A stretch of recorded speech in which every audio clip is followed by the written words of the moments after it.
Hi, my name's Kevin McQuillan, and the following pre-recorded conversations are my attempt to make sense of the human experience through the practice of yoga. I hope you enjoy.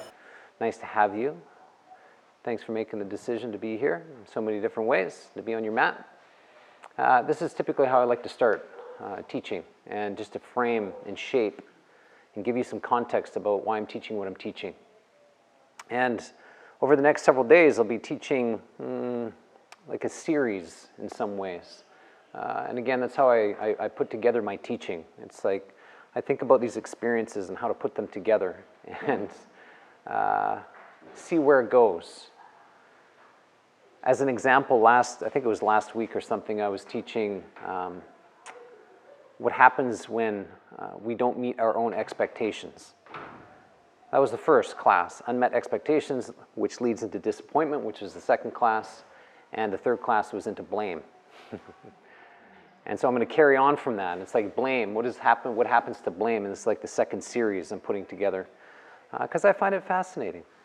I find our experience very fascinating and get beyond the postures. And so what happens with blame, it typically turns into and manifests through complaints.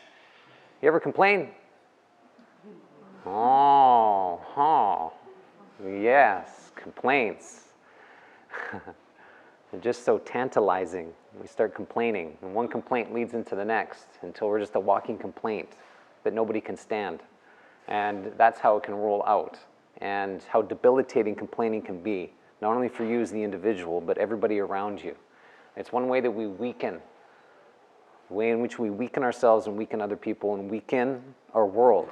And so that's the tendency when we start dropping into complaint. And there's lots of reasons to complain. I'm not suggesting complaining is always a bad thing. Ideally, you're complaining to move something, to make it better, versus just complaining to complain, which always makes things worse.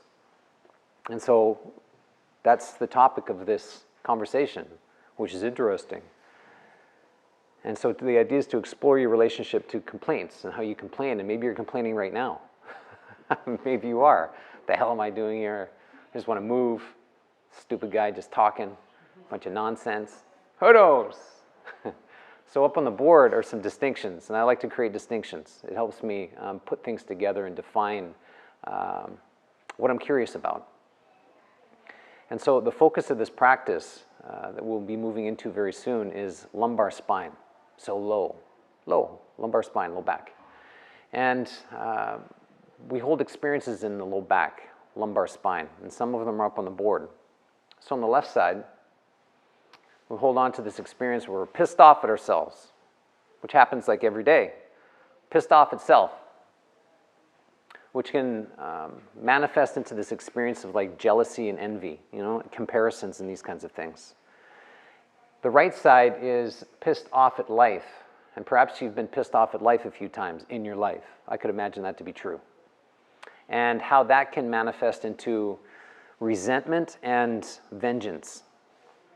And that's where resentment takes us, into vengeance. I need to take this out on somebody. And that can show up in complaints, but ultimately into behaving in ways that deconstruct relationships. And that's a bad place to go, not a great place to go. And so the focus is on the lumbar spine as we move into practice.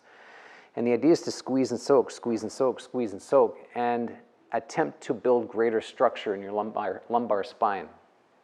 And so you have much more of a spine. And that's good in life, to have a spine in life. And so you can stand up straight and confront what you need to confront. Complaints destabilize. They destabilize self, character, being itself. And so that's a problem. And so up on the board are some distinctions. Once we get into complaint, we avoid to further conflict and get weaker. Intensification of the complaint, the thing that's not going well. And so the tendency is we avoid. We turn away from something and complain about it. It shouldn't be this way, stupid thing. Why you like that? If you were different, I'd be different. If my life was different, then I could be different. I wouldn't feel this way, or whatever you say to yourself. And so we're often avoiding something. We turn away, and we turn away from something. We become weaker. That thing becomes bigger. If we do it once, we'll do it twice. You do it twice, you'll do it 8 times until that's all you do. You never confront anything. We flail about uselessly and whine about anything and everything. Oh, which is kind of toxic. You ever spent some time with a complainer? Did you like it? Probably not. It's like, how do I get out of here as quickly as possible? Something like that.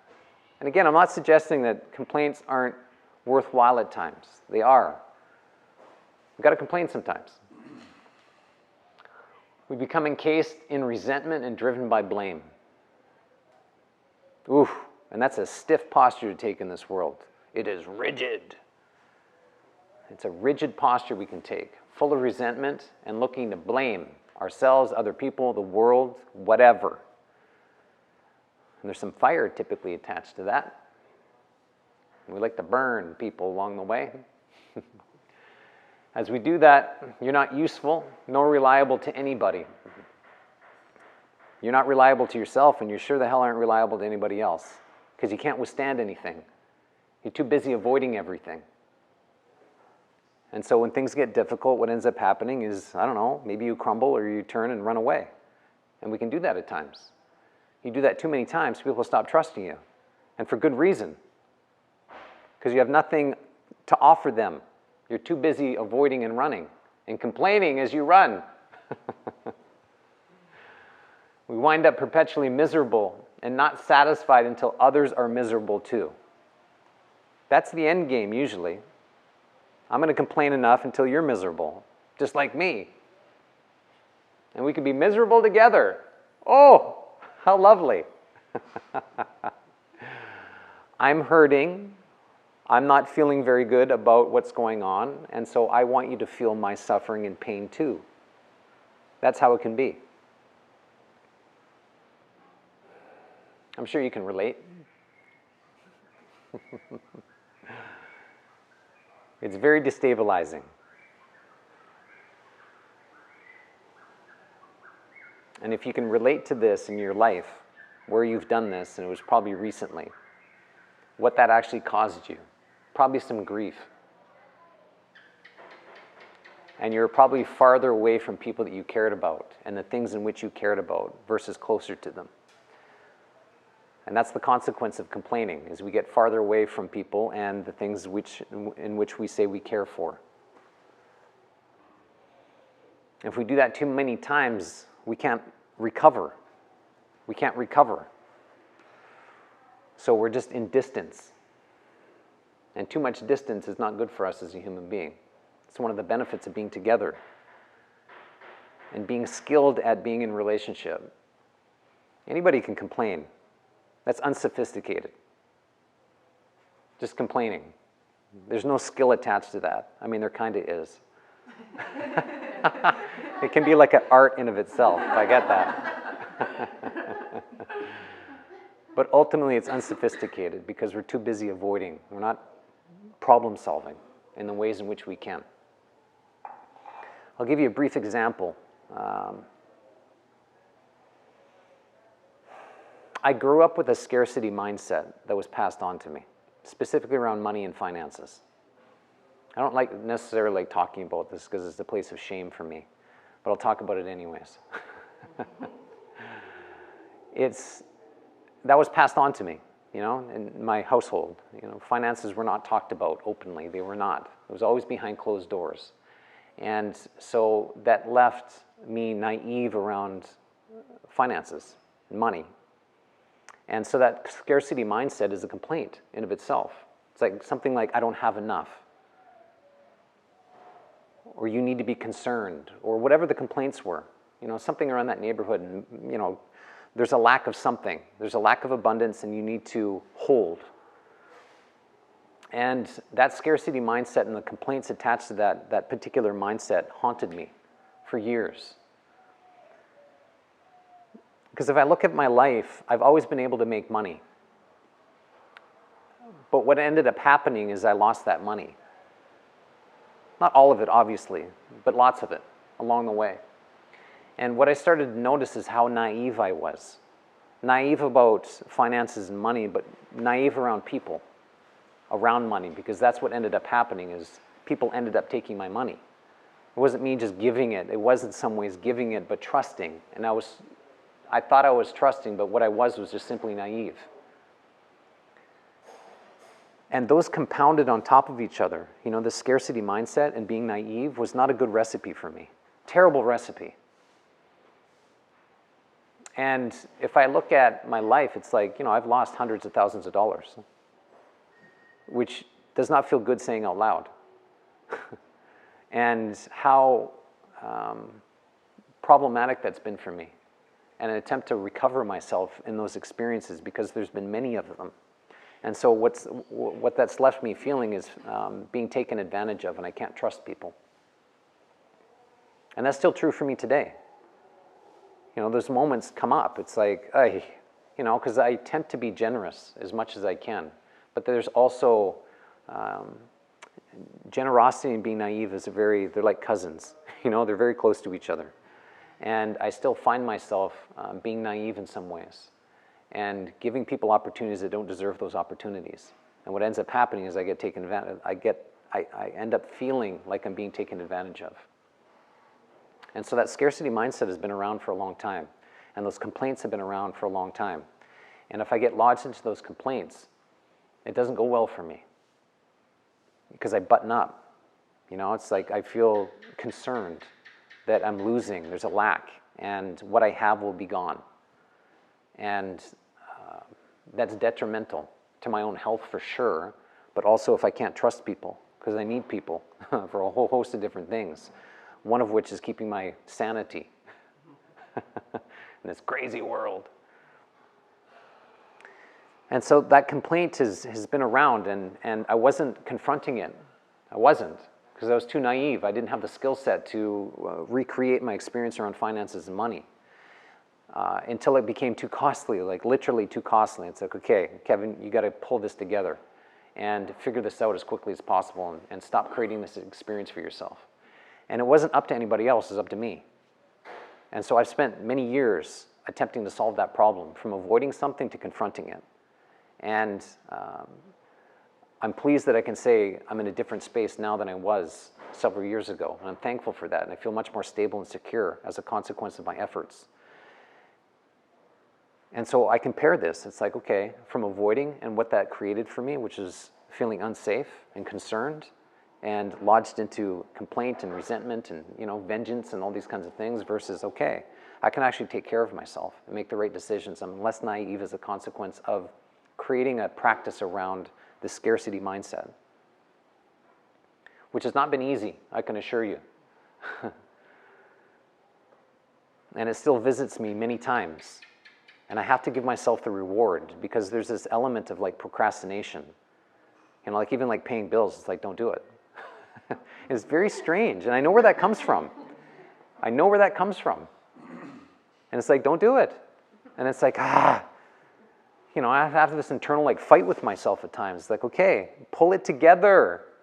Pull it together, sit, do what you need to do to create this safe experience for yourself, because otherwise you're not going to feel safe. It's going to haunt and torment you for the next week, 2 weeks, and I don't know, until you pay this damn thing or somebody comes knocking at your door. And so there's this internal war, and what I've had to create for myself is like this reward system. You know, like literally patting myself. It's like, okay, well done. Well done for doing that. And thank you for the abundance. And so I've turned it into this practice of anchoring good behavior. Which seems strange. But that's the only way I've been able to do it, was have this like internal war with myself every time. Sit at the damn computer and figure this out, Kevin. It's better for you to do this. And so that's really what's on the bottom of the board, confront the challenge. And I've got a lot from the pause, to let the automatic, like this automatic experience rush through me. Like, don't do it, this is a bad idea. You don't have enough. And let that pass and observe it and analyze it. And then draw from my wisdom and put forth a compelling case. It's better that I do this than not. And I've had to put forth many compelling cases for myself. which is very strange. I must look like a lunatic when I'm sitting at my computer at times, trying to figure this out. And be an advocate of making things better. Complaints make things worse.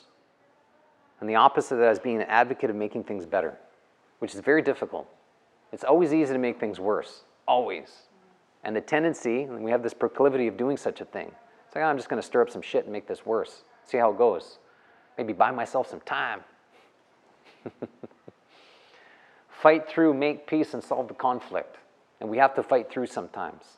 And we're not much of a fighter if we avoid everything. There's no fight in us. And that's a problem. And it's a significant problem.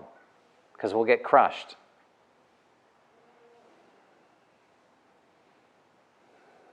And so it's the optimal self-revelation, which is something like we become stronger as a consequence of the exposure. We get exposed to things constantly every day. You're going to get exposed to a whole host of things today that maybe you didn't even know existed. Like, oh my God, what is that grasshopper? Why is it so big? Or the sun is so hot, or I don't know, whatever. And so we get exposed to various different things in the world. And typically we're better off if we confront these things and do it with some semblance of sophistication. And sometimes we're not so sophisticated, but the idea is to get sophisticated around our approach. And that's what I so appreciate about the practice of yoga. It gives us that opportunity, that outlet. It's not about mindlessly flopping around on your mat. That's not what this is about. It's about getting crisp and building an experience for yourself, something that matters to you. And every time you hit your mat, you can solve a problem. Isn't that incredible? You have that opportunity, whether it's 5 minutes, 10 minutes, 60 minutes, whatever it is. You're on your mat to figure something out. And it's you. It's you. The attempt is to figure yourself out. This Rubik's Cube that you are, head to toe full of problems. It's like pick one and figure it out.